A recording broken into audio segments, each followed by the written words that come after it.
Hey everybody, Kelly, Flip with Kelly coming at you. How's everybody doing today? Um, got the continuing on with these questions that changed my life, the impossible questions by Tim Ferriss. Applying it to wholesaling, real estate. Question number 12: what if I put into place, or what might I put into place to allow me to go off grid for 4 weeks with no phone or email? So what he's talking about here is setting up systems, which is eliminate, um, minimize, and delegate, stuff like that. So, in wholesaling, that would be developing a team. So you can get a partner. You can hire out some of the stuff. You can hire a cold caller or a cold calling service. I've hired cold callers before. Currently, I guess I do have a team in place, but it's not like a lot of paid people, helpers, employees, subs. I do have a partner. I've got, like I said, I've got a team or partners.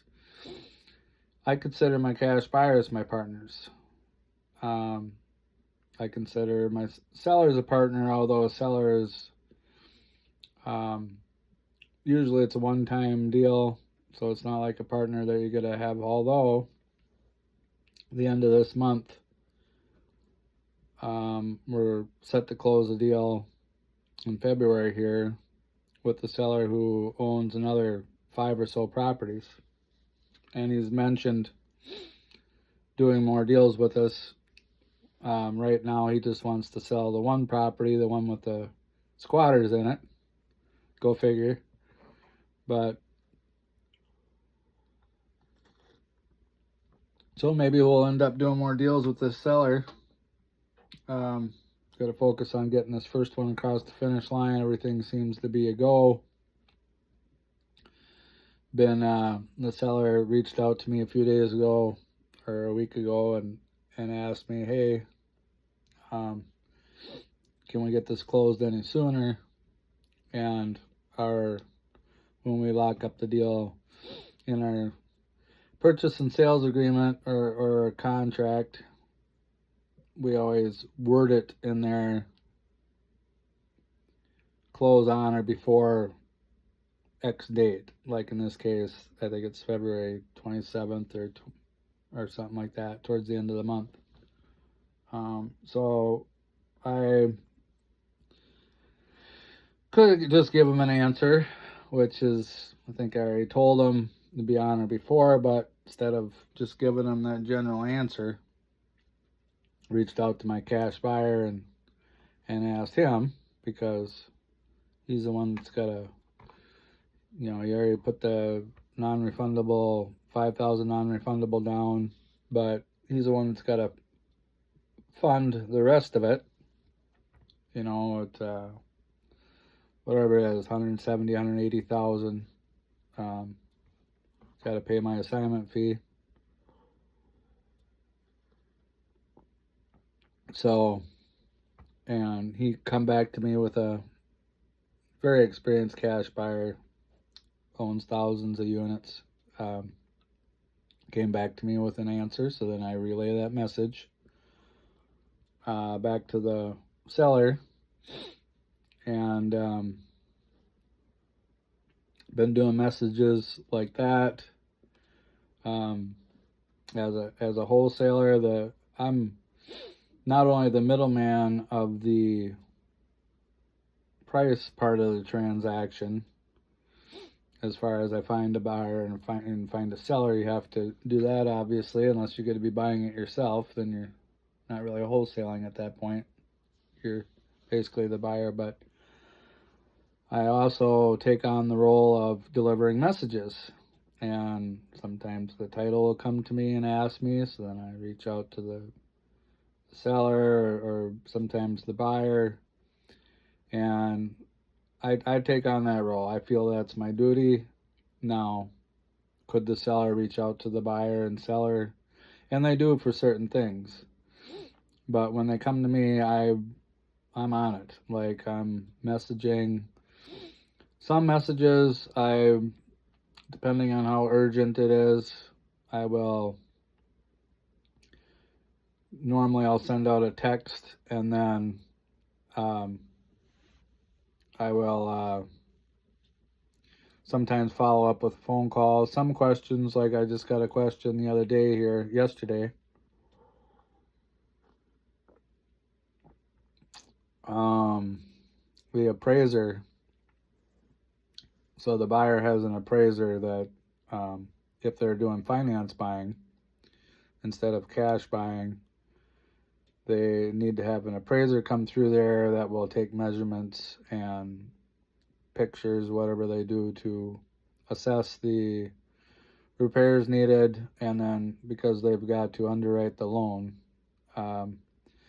So the appraiser will generally reach out to me. Sometimes maybe on the first deal, cash buyer will give me a heads up. Hey, so and so needs to come through there. Here's their contact info. But then a lot of times they will just reach out to you directly. Hey, your cash buyer's name, so and so, needs me to go through there. And I'm like, oh, you're the appraiser? Yeah, I'm the appraiser. Pretty obvious they're the appraiser. It's only one person that ever does that. But anyways, sometimes you trust but verify. And so then they need to get in there. Now, on this particular property, it happens to be a rental. Sometimes the homeowner's living there, so it's occupied.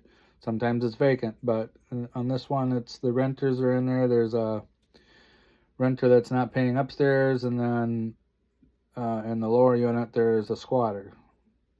If the squatter's even still there, I don't think there's any heat there. Or at least the furnace broke down. Who knows if they got space heaters or what they're doing. But and then they had that water leak, so there's a lot of water. But so yesterday I reached out to the seller with a text. I could also call. I probably should call more, but asking the seller when my partner can get in there for the rehab scope to take the measurements and whatnot. And now there he might have to give the tenants 24 hours notice. So I'm not going to be like thinking this is urgent. It's urgent in the sense of now, like today, I will probably later in the day, because it was later yesterday. So give him 24 hours to see what, if he replies back, and then, give him a call on the phone. And he calls me too, so he'll text or call. Don't have any email though. He's an older gentleman, which is fine. But give him a call, and then work on getting that response back. And I did ask the appraiser what day works, and and then she would tell me, okay, for this day, and this day, and approximately what time of day, midday or in the morning or the afternoon or all day. I'm free to get in there on this day. Bring that to the seller as some options, and get that information back to her so she can get in there and do the appraisal. Necessary step to get the deal done. So, but I don't mind doing that, and it's probably my obligation, my duty to do that. So, but that's part of the wholesaling. That's part of my service as a wholesaler. So I try to make things easy. And who else is going to do it? Because, I'm supposed to be talking to the seller, not the cash buyer. So it's just, and then, when you look at it, the buyer's bringing the money, paying me. The seller, sometimes there can be special assessments on a road. They might owe 10,000. There's just different things going on in every deal. But the title company does a lot of heavy lifting. So for me to do a little bit here and a little bit there on communication, it's pretty easy. It does take time, so you gotta get back to people with answers, and write it down if you need to, and do what you got to do to get her across the finish line. So yeah, so what would I have to put in place to go off grid for 2 to 4 weeks with no phone or email? So you have to figure that out for your own business.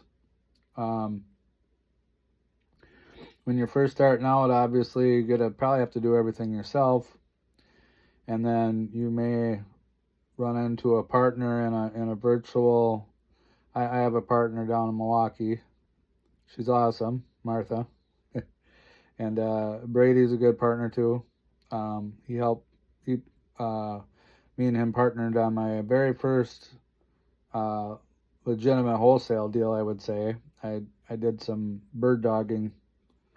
Got a finder's fee on a deal or 3 before him, doing that first legit wholesale deal with Brady.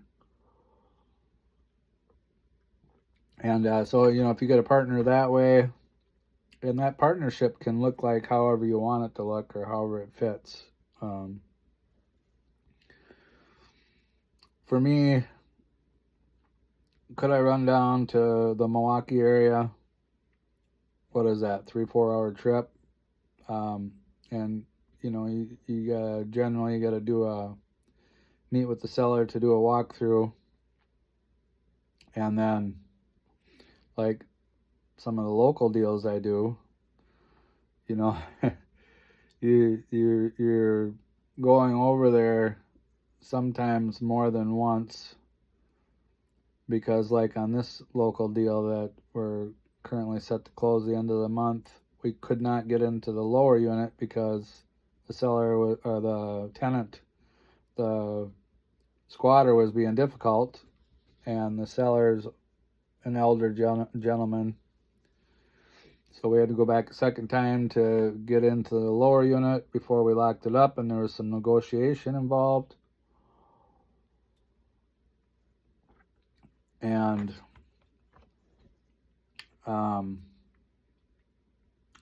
sometimes you've got to do a walkthrough, show it to multiple cash buyers. Maybe you got 2 or 3 of them walking through, or maybe more than 3 possibly. So that would be a lot of trips back and forth to Milwaukee to get it under contract, walk your cash buyers through.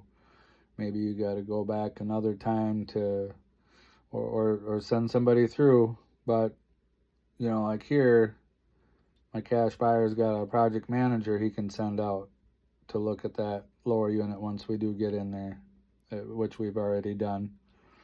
And then I always try to show up and be present if possible to do walkthroughs. It's another chance to meet with the seller, another touch, they call it. Meet with them in person, call them, email them, text them, however you can. I always like to, and I learn stuff by going on the appointments too. And it's developing relationship, connecting with the seller, building trust, all this good stuff.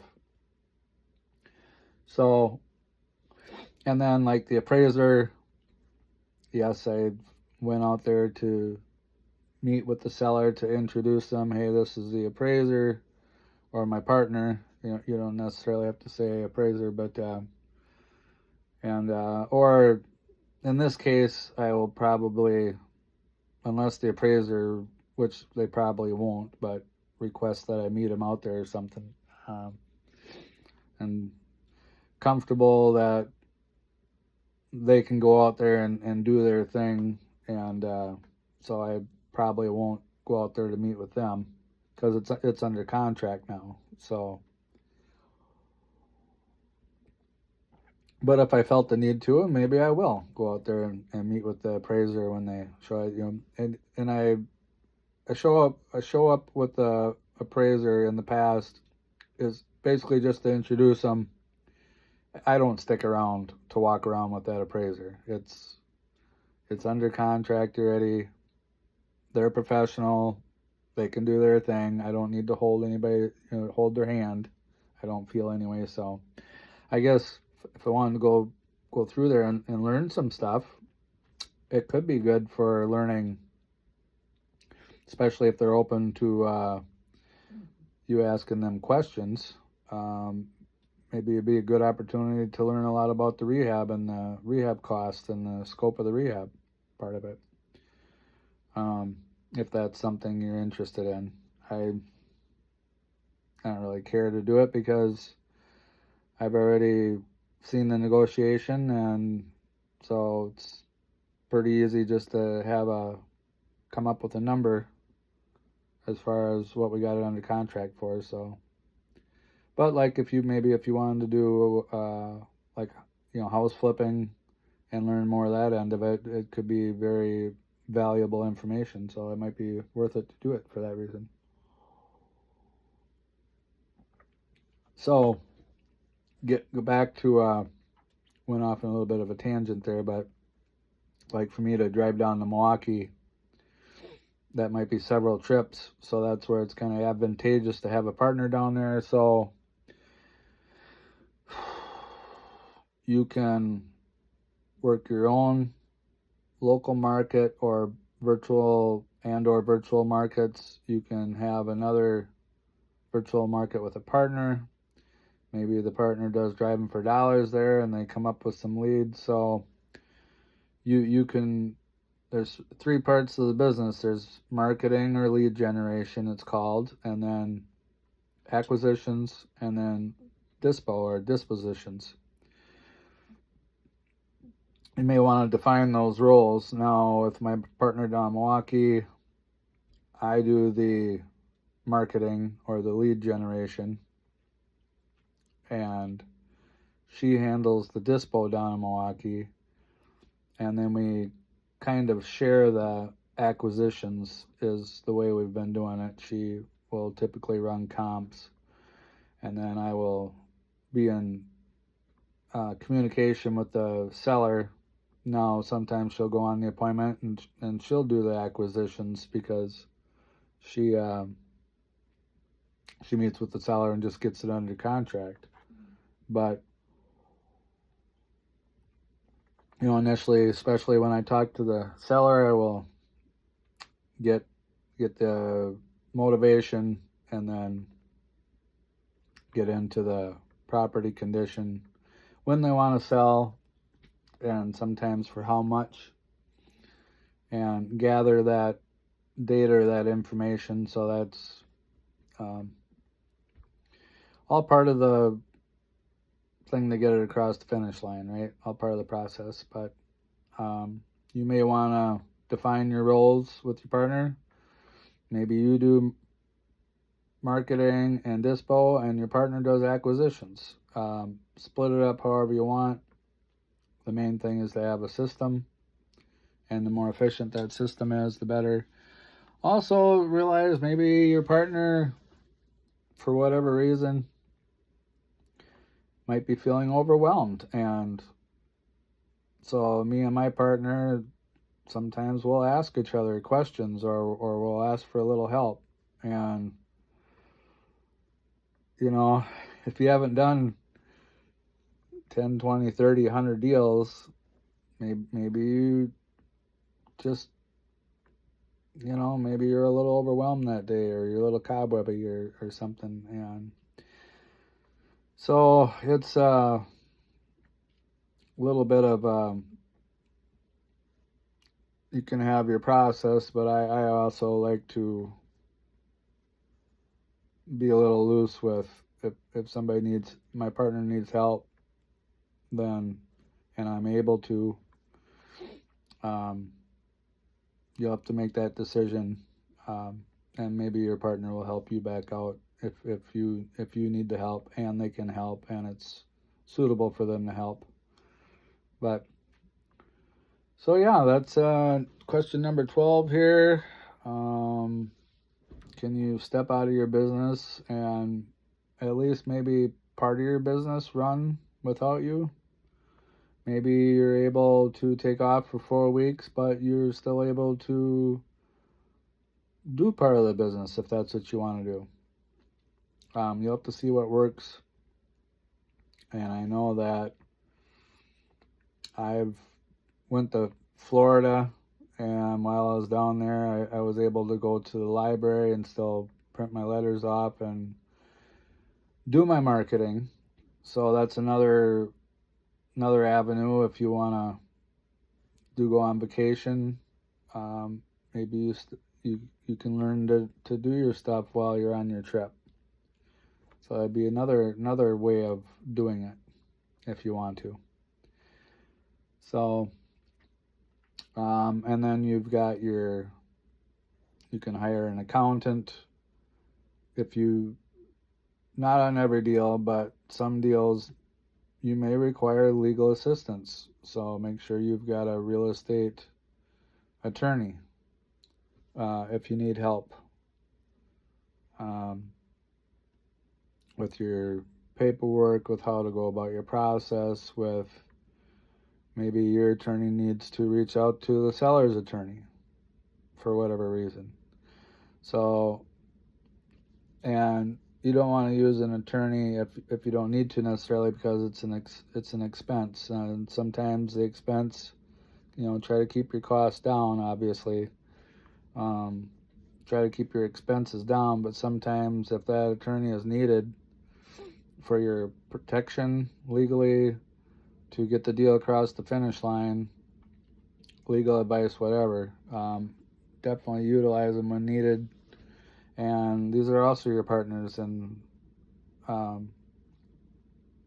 utilize the professionals if you need to, or if you want to save on your time and let them do their specialty of their service to you. So